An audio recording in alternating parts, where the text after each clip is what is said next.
اب یہ آپ محسن نقوی کو دیکھیں، یہ کہتے ہیں کہ جناب کوئی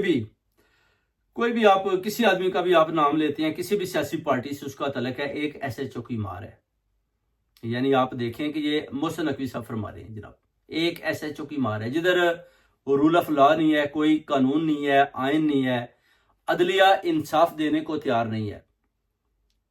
کسی کے ساتھ کتنا بھی ظلم ہو رہا ہے اس کی آواز سننے کو کوئی تیار نہیں ہے، تو ڈیفینیٹلی پھر ایس ایچ او تو کیا آپ کسی ایک سپاہی کو بھی بھیجیں تو پھر ڈیفینیٹلی وہ ڈر جائیں گے۔ مگر اگر آپ صحیح طریقے کے ساتھ آئین اور قانون کی پاسداری کریں، انصاف مہیا کریں، تو پھر ایک کانسٹیبل بھی بڑی پاور رکھتا ہے۔ آپ ادھر باہر کے ملکوں میں دیکھیں، اگر ایک سپاہی بھی آ جاتا ہے نا آپ کے ڈور کے آگے، تو وہ آپ سمجھ لیں کہ قانون آپ کے ڈور کے باہر کھڑا ہے، آپ ہل نہیں سکتے۔ کوئی بھی سوال وہ کرتا ہے تو آپ کو اس کا جواب دینا ہوتا ہے، آپ اس کو آگے سے